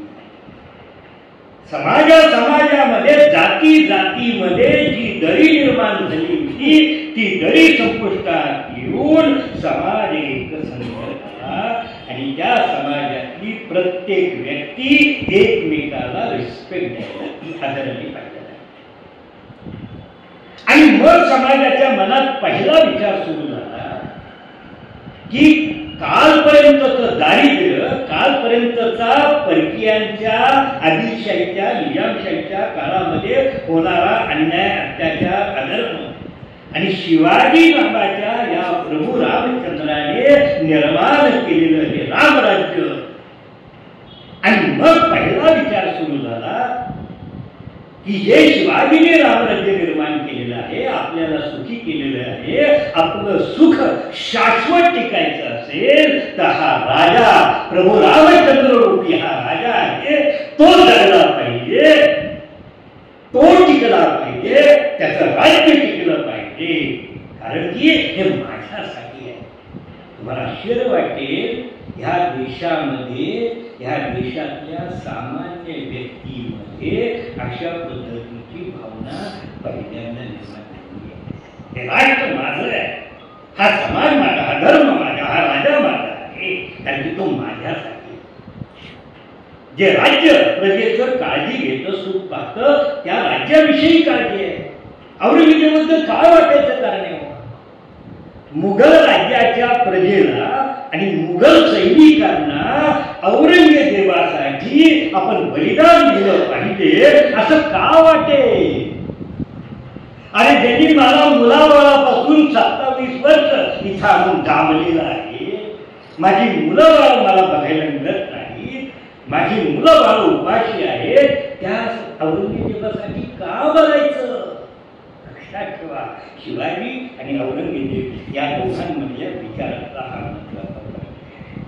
शिवाजीने हा विचार पहिल्यांदा या देशामध्ये अनेक शतकांनंतर एक राष्ट्रवाद निर्माण झाला, ज्याला आपण आज 21व्या शतकामध्ये ज्याला आपण राष्ट्रवाद म्हणतो. त्या राष्ट्रवादाचे जनक छत्रपती शिवाजी महाराज आहे. आणि 17व्या शतकामध्ये या महापुरुषाने या देशामध्ये पहिल्यांदा अनेक शतकांनंतर राष्ट्रवाद आहे. राष्ट्र माझं आहे, या राष्ट्राचं रक्षण करणं माझं कर्तव्य आहे. ही संस्कृती माझी आहे, या संस्कृतीचं रक्षण करणं माझं कर्तव्य आहे. हा विचार शिवाजी राजांनी इथल्या सामान्य व्यक्तीमध्ये निर्माण केला. आणि इथली सामान्य व्यक्ती शिवाजी राजा त्याचं स्वराज्य आणि इथल्या धर्माच्या रक्षणाला सिद्ध. मोठी प्रक्रिया आहे. आणि मग आता बघा, शिवाजी राजाची जी जहागीर आहे शहाजी राजांची, त्या जहागिरीचा जो परिसर आहे, काय 200-400 गावांचा परिसर, त्याला लागून इथून 25 किलोमीटर वर गेला, 50 किलोमीटर वर गेला तर ती जहागीर वेगळ्या जहागीरदाराची आहे. आणि या जहागीरदाराच्या प्रजेतल्या लोकांचे नातेवाईक तिथं आहे. आणि ते सगळे बघतायत की माझ्या मामाकडे किती सुखी आहे, माझ्याकडे केलं आहे, माझ्या काकाकडे काय चाललंय, माझ्या बहिणीकडे काय चाललंय, माझ्या भावाकडे काय चाललंय, आणि माझ्या जाती माझ्या या राज्यामध्ये मात्र माझ्यावर अन्याय. आणि मग इथं पहिल्यांदा स्वातंत्र्याचा विचार सुरू. आणि तो विचार असा होता की बाबाने ते सगळी प्रजा शिवाजी राजाकडे यायला लागली. अहो, तुम्ही तुमच्या जहागीरीतल्या प्रजेला जसं सुखी केलं, रामराज्य केलं, असं आम्हाला करा. शिवाजी महाराज म्हणता मला करायला तयार आहे, परंतु तुम्ही दुसऱ्या जहागिरीत, तुम्ही आदिलशाहीमधले आहात. आता तुम्हाला मी माझ्या राज्यात आणायचं म्हणजे आदिलशाहीवर आक्रमण करावं लागेल. आणि मला एका नव्या संघर्षाच्या सामने. आणि मग इथं नव स्वातंत्र्याची चळवळ सुरू झाली, याला आपण स्वराज्याची चळवळ म्हणतो. आणि मग शिवाजी राजाने त्यांना आवाहन केलं, मी तुम्हाला माझ्यात घेतो, परंतु या स्वातंत्र्याच्या तुमच्या चळवळीत तुम्ही माझ्या खांद्याला खांदा लावून लढायला सिद्ध आहात का? या सगळ्यांनी संमती दिली. आणि इतक्या सहजतेने, लक्षात ठेवा, शिवाजी राजांना शहाजी राजांच्या जहागीरीतून बाहेर पडून स्वराज्याची निर्मिती करण्यासाठी जो प्रदेश जिंकावा लागला, तिथल्या जनतेने इतका उत्स्फूर्त प्रतिसाद दिला होता, संघर्ष करावाच लागला.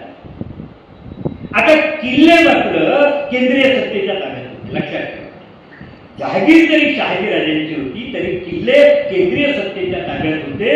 त्याच्यावर शहाजी राजांचा अधिकार नव्हता, शिवाजी राजांचा अधिकार नव्हता. परंतु ती सगळी किल्ल्यावरची शिबंदी मंडळी, सैनिक हे कुठेतरी शहाजी राजांचे सेवक होते. आणि ते शिवाजी राजांच्या जहागिरीतली मंडळी होती, त्याच मावळात राहणारी मंडळी होती, किल्ल्यावरची मंडळी. आणि मग जेव्हा शिवाजी राजांनी त्यांना आवाहन केलं आपल्या मित्रांच्या सोबत की मला ह्या किल्ल्यांची आवश्यकता आहे, त्यांनी थोडासा विरोध केला. परंतु शिवाय त्यांचीच मुलं शिवाजी राजांबरोबर होती ना. आणि त्यांनी त्यांना सांगितलं तुम्हाला जावं लागेल, नाही तर काही खाली उतरली. मला आश्चर्य वाटते, पहिले स्वराज्यातले 12 मावळातले किल्ले जिंकताना शिवाजी राजांना संघर्ष करावा लागला नाही, त्यांच्याच मुलांनी शिवाजी राजांना साथ दिली. आणि शिवाजी राजा आता मात्र 2 संघर्ष सुरू झाले की आदिलशाहीला हे आपल्या राज्यावरचं आक्रमण वाटायला लागलं आणि इथं खरा संघर्ष सुरू. 1648 साली फतेखानाची स्वारी झाली. शिवाजी राजांनी आता खरं युद्धनीती सुरू झाली. आतापर्यंत युद्ध नाही, जो काय असेल लुटूट चढा.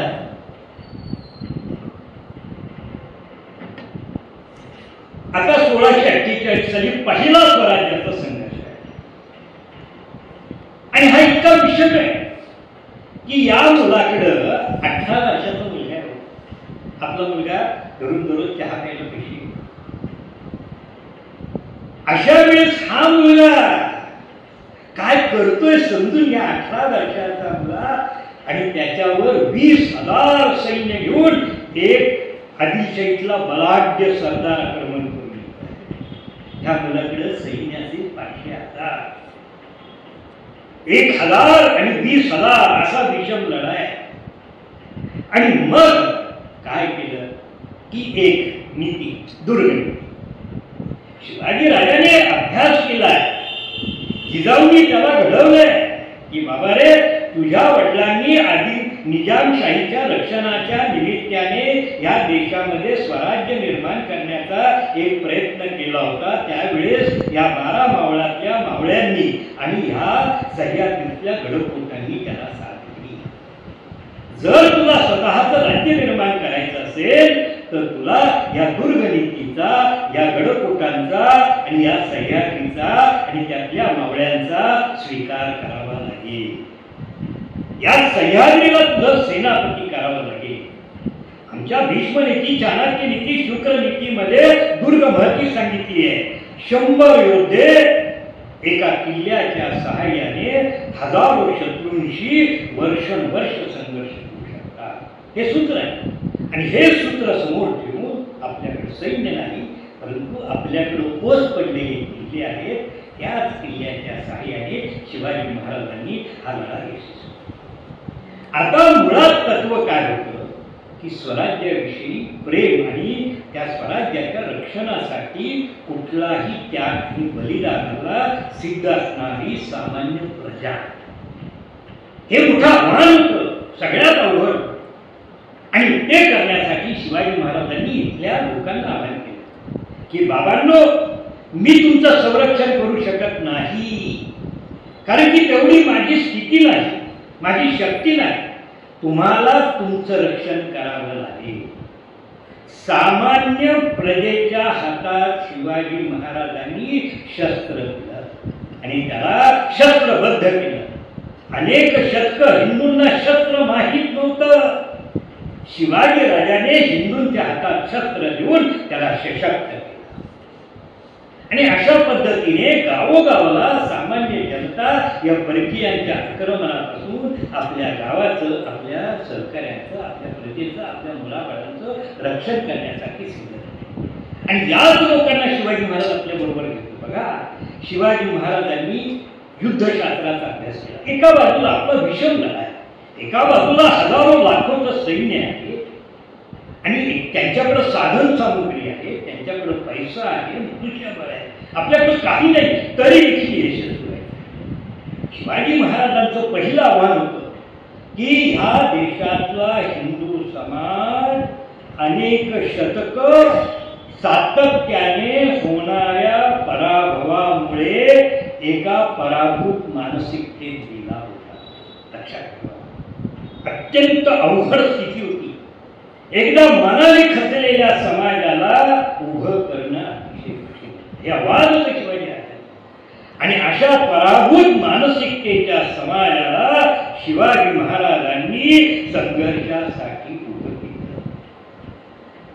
अन्याय अत्याचार करणारा कितीही शक्तिशाली असो, त्याच्याशी संघर्ष करणं हे तुझं आद्य कर्तव्य आहे, ही जाणीव शिवाजी राजांनी या देशातल्या समाजामध्ये पहिल्यांदा केली. सामान्य जनतेमध्ये, त्याचं काही सैन्य नाही आहे, सामान्य जनता आहे. आणि सामान्य जनतेला संघर्षासाठी आता हे करत असताना आणि मग त्यांनी दुसरी नीती की असं असताना आपण किल्ल्याच्या साह्याने लढू शकतो, सामान्य लोकांना उभं करू शकतो. आणि तिसरी गोष्ट की आपल्याला गरिबी.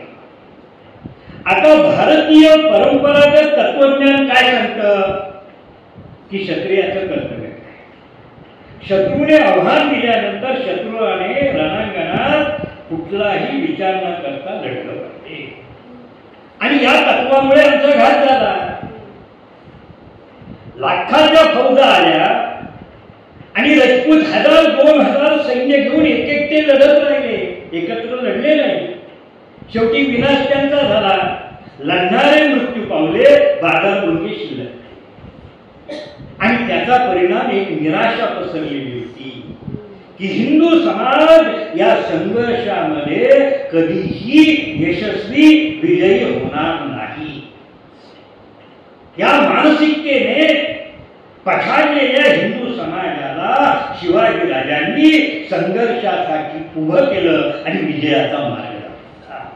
लक्षात ठेवा, शिवाजी राजांना राजपुतांची जोहार नीती मान्य नाही. शिवाजी राजा सांगतो की तुला लढायचं विजयासाठी, आणि मग तुला विजयासाठी लढायचं, तुझ्याकडे काहीच नाही, तर मग तुला गली निकाव्याचा स्वीकार. गली निकावा म्हणजे काय?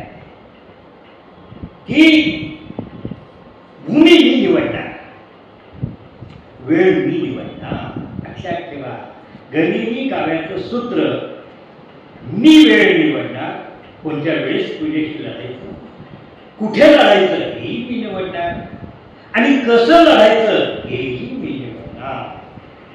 आता बघा, 20,000 सैन्य घेऊन आलेला फतेखान पुरंदरावर आला. पहिल्यांदा प्रतिकार झाला. 20,000 सैन्य घेऊन त्या बेळसरच्या रानात तळ देऊन बसला. शिवाजी राजा दिवसा आला नाही. पौर्णिमेच्या रात्री, मध्यरात्री अचानक 1000-2000 सैन्य घेऊन एकच कापाकाप केली. सैन्य उधळलं गेलं. शिवाजी राजा सुखरूप, फतेखान पळून गेला. अफजल खानाला कोण म्हणतं 20,000, कोण म्हणतं 40,000, तरी देखील विजयी शिवाजी राजा 5,000 सैन्य. कारण की भूमी निवडली त्याने, वेळ निवडली त्याने. हे सगळं निवडलं म्हणजे बघा, युद्धशास्त्राचा किती खोल अभ्यास करतो शिवाजी राजा. यशस्वी होतो कारण की त्याच्या यशाचं रहस्य तो अभ्यास करतो, तो चिंतन करतो, तो विचार करतो आणि विचारांती कृती करतो. लक्षात ठेवा, शिवाजी राजाच्या यशाचं रहस्य आहे तो विचारांती कृती करतो, म्हणून तो यशस्वी. अशा पद्धतीने शिवाजी राजांनी एका पाठोपाठ यश मिळवले. युद्ध सांगायची गरजच नाही. युद्ध तुम्हाला माहिती आहे, 50 वर्ष तुम्ही तो अभ्यास करा.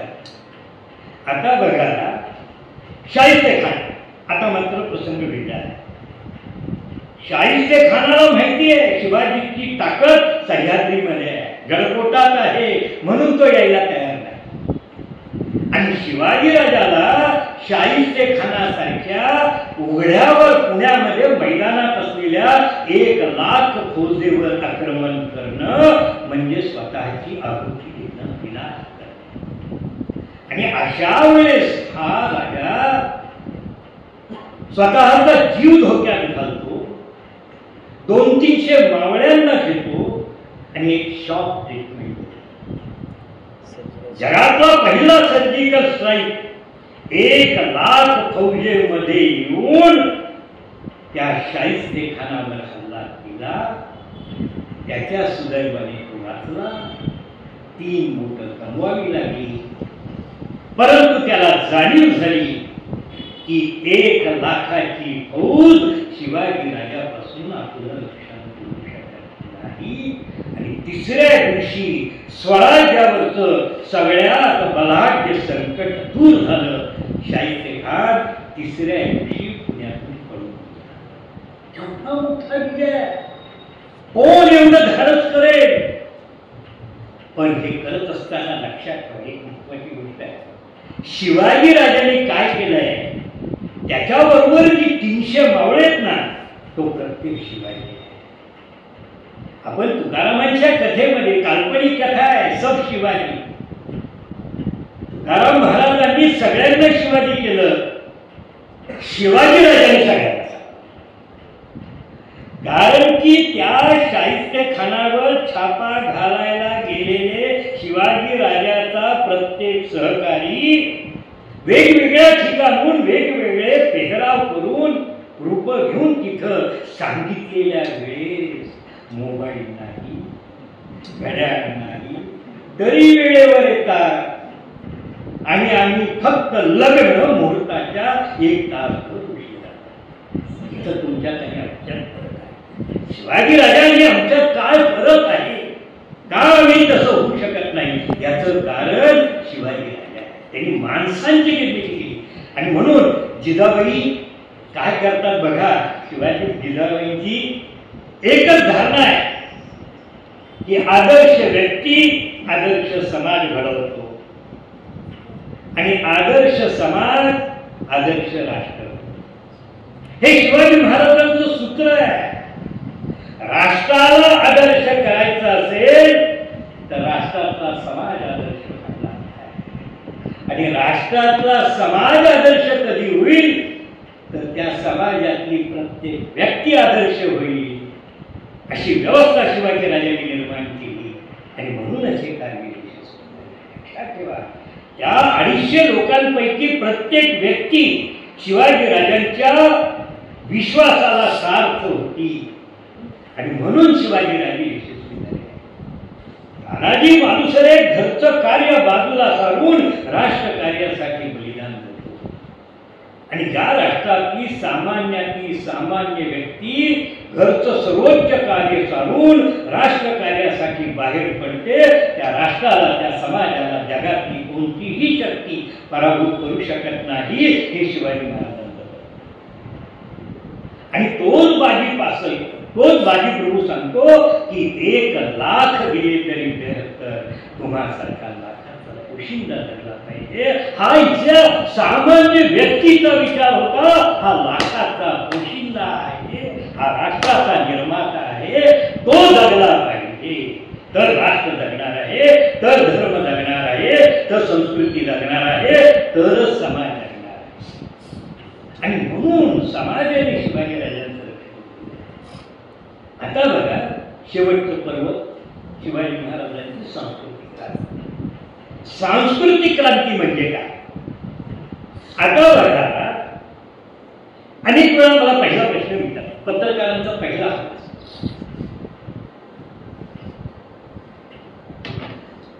शिवाजी महाराजांचा लढा हा धार्मिक होता का? शिवाजी महाराजांचा लढा हा कुठल्या धर्माशी होता का? संभाजी महाराजांचा लढा धार्मिक होता का? त्यांचा कुठल्या धर्माशी लढा, कुठल्या धार्मिक व्यक्तींशी लढा होता का? केवढा बालिश प्रश्न आहे हा. प्रश्न पडतो इथं तुमच्यातला नालायकपणा आहे, वैचारिक विद्रोह आहे. कसा पडतो तुम्हाला हा विचार? अरे, या देशातल्या राज्यकर्त्यांनी इथल्या समाजाचे धार्मिक अधिकार घेतले होते. सार्वजनिक ठिकाणी आम्हाला मंदिरं नाही, श्रद्धास्थानं नाही, कुठलंही कृत्य करण्याचा अधिकार नाही. का बरं असं? प्रजा तर तुझी आहे, तू सगळ्यांचा राजा आहे, सगळ्यांना समान अधिकार असला पाहिजे. परंतु शिवाजी राजाच्या राज्यामध्ये तो काय म्हणतोय की माझ्या राज्यामध्ये कुणाला मशीद बांधायची असेल तर निश्चित बांधावी, भूमी बांधतो. परंतु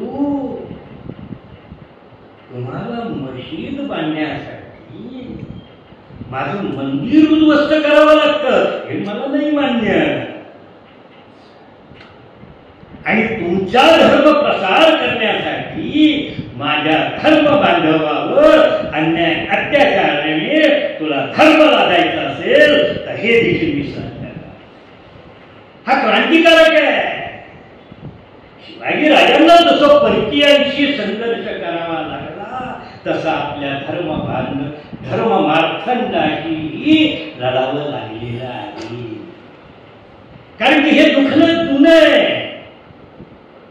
हे इतकं आमच्यात मुरलेलं आहे की नको त्या संकल्पना आम्ही आमच्यात रुजवून घेतलेल्या आहे. कोणीतरी अन्याय अत्याचाराने एखाद्या विहिरीत पाव टाकला, तो माझ्या माऊलीने, माझी आई घरात गेली, पाणी आणायला विहिरीवर गेली. विहिरीवर गेल्यानंतर पहिली स्त्री त्या ह्यांनी पहिल्यांदा पाणी काढल्यानंतर पहिली उजळ पाण्याची. त्या माऊलीने पाणी पिलं आणि तो पादरी म्हणायला लागला की या पाण्यात मी पाव टाकला होता, तो पावाचं पाणी खाल्लं, तो आता बाटली. म्हणून नवऱ्याने वाडीत टाकलं, मुलाने वाडीत टाकलं, भावाने वाडीत टाकलं, सासऱ्याने वाडीत टाकलं. हा काय धर्म आहे? आणि कोणीतरी अत्याचाराने आमचा धर्म यावेळेस भाजपा निंबाळकराला अतिशय सत्तेने अन्याय अत्याचाराने सन्मान केलं. भाजपा निंबाळकरांच्या भावना मनात होती की माझा धर्म. मग तो नेतोजी पालकर असेल, त्यालाही वाटलं की हा माझ्यावर अत्याचाराने लादलेला धर्म आहे, माझा धर्म मला घेण्याचा. सर्व धर्म मातकंड म्हणले असं करता येणार नाही. शिवाजीराजांनी सांगितलं तुला मान्य नसेल तर कुठंतरी एखाद्या खोलीत कोंडून ठेवावं लागेल. सरळ व्यवहारी माणूस होता आणि त्याने त्या भाजपा निंबाळकरला स्वधर्मात घेतलं, नेतोजी पालकरला स्वधर्मात. आता खरा प्रश्न इथं शिल्लक आहे. अरे भाजपा निंबाळकरला स्वधर्मात घेतल्यानंतर त्याचं स्वधर्मातलं स्थान ठरवायचं कसं? आज नाही शक्य 21व्या शतकामध्ये प्रामाणिकपणे प्रत्येकाने धर्म सुधारणाच्या गप्पा मारणं वेगळं आहे. एखादी परधर्माची स्वेच्छेने स्वधर्मात यायला तयार असेल तर तिचं स्थान कसं करणार, देणार का मी? या राजाने पोटची पोरगी भाजपा निंबाळकरच्या मुलाला महागाजीला दिली आहे. काय काय समाज सुधारणा आहे, केवढी धर्म सुधारणा आहे. आणि त्याचबरोबर नेतोजी पालकर स्वधर्मात त्याचं स्थान निश्चित करण्यासाठी त्याला मुलगा नव्हता म्हणून त्याच्या पुतण्याला मुलगी दिली होती. लोकांना सांगणं सोपं आहे, आणि म्हणून हा क्रांतिकारी समाज सुधारक आहे, हा धर्म सुधारक आहे. तो भाषा शुद्धी करतो. आणि ज्यावेळेस दक्षिण दिग्विजयाला गेले, जखम ताजी आहे, त्या तामिळनाडूमध्ये एक धार्मिक देवळ होतं, देवस्थान होतं, पेरुमलाईचं मंदिर. त्या भागातलं अत्यंत श्रद्धास्थान होतं. कुतुबशाही सेनापतीने आक्रमण करून ते पेरुमलाईचं मंदिर पाडून तिथं मशीद बांधलेली होती. जखम ताजी. तिथली जनता शिवाजी राजाकडे आली, आमच्यावर अन्याय झालाय, आमच्या धर्मस्थळाचा विध्वंस झालेला, आम्हाला न्याय. शिवाजी राजांनी सांगितलं न्याय देतो, स्वीकारण्याची तयारी आहे का? परधर्मात गेलेल्याला स्वधर्मात घेऊन स्वधर्मात त्याचं स्थान जसं निश्चित करावं लागेल तसं परधर्माने विध्वंस केलेल्या आमच्या श्रद्धास्थानाचं पुनर्निर्माण केल्यानंतर तिथं तुम्ही जाणार का? त्याला वाईट टाकणार. आणि मग लोकांनी हमी दिल्यानंतर शिवाजी महाराजांनी त्या पेरुमलाई मंदिरावर पाडून बांधलेली मशीद पाडून तिथे पुन्हा मंदिर. कर्नाटक मध्ये कुर्ग डिस्ट्रिक्ट मध्ये शोणाचलपती ब्रह्मा विष्णू आणि महेशाचं मंदिर होतं. आदिलशाही सत्तेने नुकतंच तिथं आक्रमण काढून तिथं त्याचा विध्वंस करून मशीद बांधलेली होती. जखम ताजी होती. लोकांच्या भावना तीव्र होत्या. शिवाजी महाराजांना दुःख सांगितलं. शिवाजी महाराजांनी ती मशीद पाडून तिथं पुन्हा मंदिर बांधण्याची आज्ञा केली. याला शिवाजी महाराजांचं इस्लाम विरोधी धोरण म्हणता येणार नाही. याला शिवाजी महाराजांचं धार्मिक स्वातंत्र्याचं धोरण म्हणावं लागेल. कोणी यावं आणि आमची मंदिरं पाळावी. पण उद्या जर कोणी मला म्हटलं मग अयोध्येत का नाही गेले, पुण्यातली मंदिरं काढण्याच्या मशिदी पाडल्या, मग तुम्ही काय काम करणार? आणि तुम्ही फक्त शिवाजी राजांनी करावं याचीच वाट पाहणार का? तुम्ही कधी काय करणार? हा प्रश्न तो त्यांना विचारत होता. बाबांनो, मी तुम्हाला उदाहरण घालून द्या. गोव्यामधल्या 4 पाद्र्यांनी हिंदूंवर अनन्वित अत्याचार करून आपला धर्म लादला.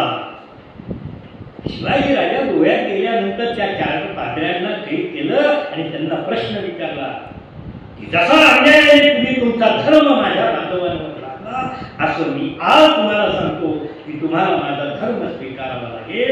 त्यांनी नकार दिल्यानंतर शिवाजीराजांनी 4 पाद्र्यांची मणकी छाटलेली आहे.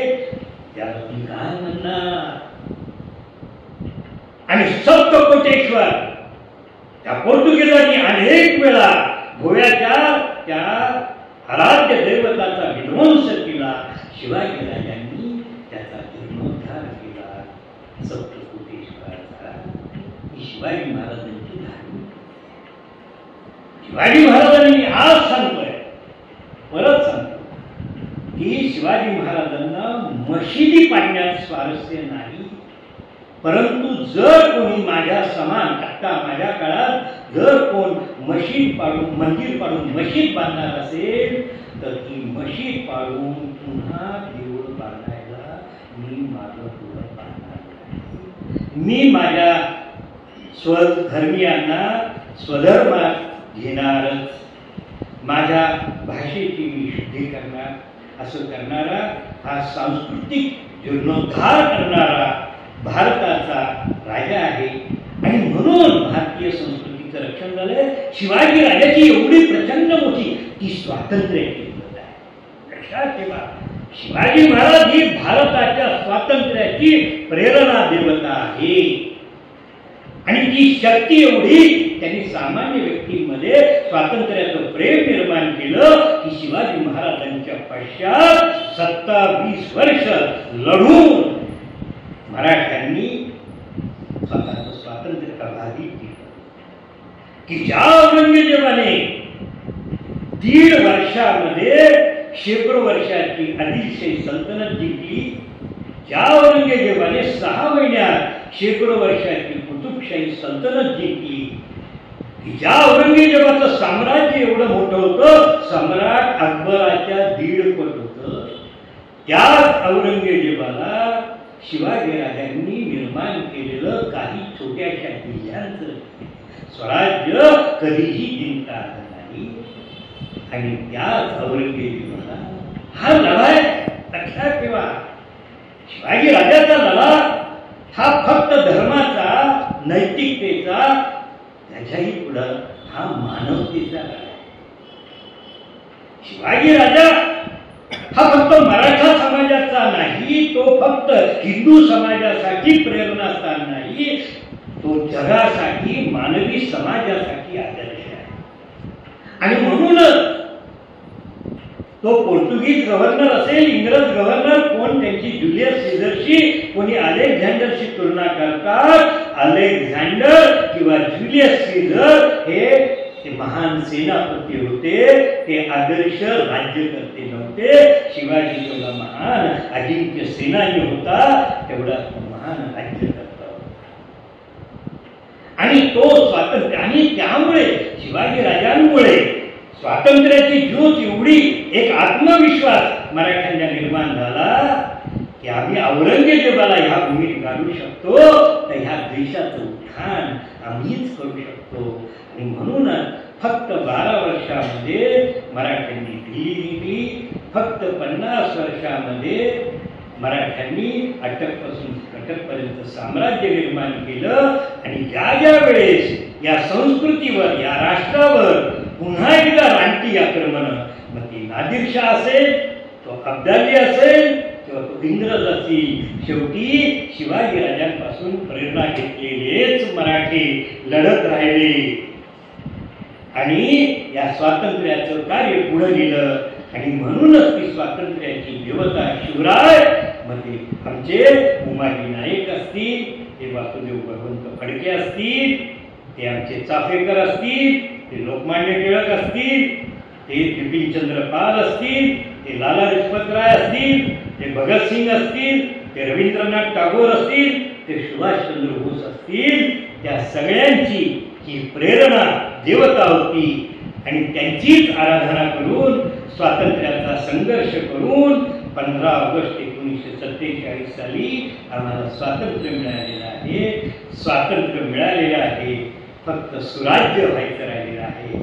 आणि भविष्यामध्ये निश्चितच आपण या भारताला एक सुराज्य, एक लोककल्याणकारी, शक्तिशाली, विज्ञाननिष्ठ, भय म्हणजे दहशतमुक्त आणि भ्रष्टाचारमुक्त असं राष्ट्र बनू, अशा पद्धतीचा एक आशावाद शिवरायांच्या चरणी वाहू आणि मी इथेच सांगतो. जय हिंद, जय भारत. धन्यवाद.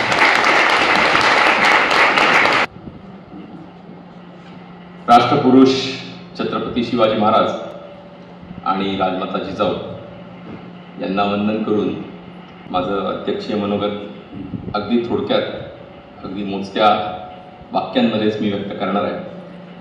आपल्या सगळ्यांवर मागच्या 1.5 तासाचा जो प्रभाव आहे तो मी घालू इच्छित नाही. छत्रपती शिवाजी महाराजांनी अनेक अन्याय अत्याचार सहन करणाऱ्या हिंदू समाजाला एका अर्थाने गुलामीतून मुक्त केलं. त्याचं प्रतीक काय तर छत्रपती शिवाजी महाराजांचा राज्याभिषेक. 1000 वर्षांचा जो संघर्ष चालू होता तो संघर्ष यशस्वी कशामुळे झाला तर ती घटना म्हणजे शिवाजी महाराजांनी स्वतःला करून घेतलेला राज्याभिषेक. वयाच्या 16व्या वर्षीच त्यांच्या मुद्रेमध्ये स्पष्ट आहे की मला हे राज्य कशासाठी करायचंय तर लोककल्याणासाठी करायचंय. त्यांच्या आयुष्यातले 4 संदर्भ मिळतात की ज्यामध्ये त्यांना दिल्ली जिंकायची. मग दिल्ली सुद्धा मला जिंकायची जरी असली तिथपर्यंत माझं राज्य मला वाढवायचं असलं तरी ते कशासाठी आहे ते मुद्रेत पुन्हा सांगितलेले शेवटच्या वेळी मला हे लोककल्याणासाठी करायचं राज्य. मग आमच्यावर चालून आलेले जे आक्रमक होते ते जग जिंकण्यासाठी आले होते आणि शिवाजी महाराजांना मात्र दिल्लीपर्यंत आपलं राज्याचा विस्तार का करायचा तर लोककल्याणासाठी करायचा आहे. तर मुळात संकल्पनांमधलाच फरक लक्षात घ्या. आजही जग जिंकण्याच्या वृत्तीने अनेक अन्य देशांवर आक्रमण करणारे राज्यकर्ते आजही दिसतात. त्या काळात शिवाजी महाराजांच्या आधीच्या काळात तर दिसत होते.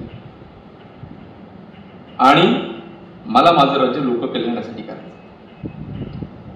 तर ही जी शिवाजी महाराजांची संकल्पना आहे आणि त्यांच्या अन्य सगळ्या संकल्पना या आपल्या छोट्याशा आयुष्यात त्यांनी इतक्या प्रभावी पद्धतीने त्याची अंमलबजावणी केली की शिवाजी महाराजांच्या मृत्यूनंतर हे राज्य थांबलं नाही.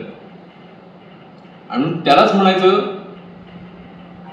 योग्य व्यवस्थापन करणारी व्यक्ती की त्यांनी केलेलं व्यवस्थापन दीर्घकाळ टिकतं. त्यांच्या व्यवस्थापनाचे परिणाम हे दीर्घकाळ दिसतात आपल्याला आणि त्याची व्याप्ती वाढलेली दिसते. तेच व्यवस्थापन योग्य आणि यशस्वी. तर असं शिवाजी महाराजांचं जे सगळं त्यांनी त्यांच्या आयुष्यात व्यवस्थापनाचे वेगवेगळे पैलू आपल्याला घालून दिले. प्रत्येक विषयातलं एक आदर्श उदाहरण त्यांनी आपल्याला दाखवून दिलं. त्याचा परिणाम त्यांच्या मृत्यूनंतर हे राज्य थांबलं नाही आणि 18व्या शतकामध्ये हे राज्य औरंगजेबाच्या मृत्यूनंतर वाढतच गेलं आणि ते अटक ते कटकपर्यंतचा साम्राज्य विस्तार झाला. या काळात झालेला राजकीय विस्तार जो आहे त्याच्याच बरोबर मोठ्या प्रमाणात आपण सांस्कृतिक सुद्धा पुनर्जागरणाचं जीर्णोद्धाराचं काम हे मराठा साम्राज्याने केलं. आणि 18व्या शतकात राजकीय विजय बाजीरावांच्या काळात विशेषतः नानासाहेब पेशव्यांच्या काळात मोठ्या प्रमाणात झाला.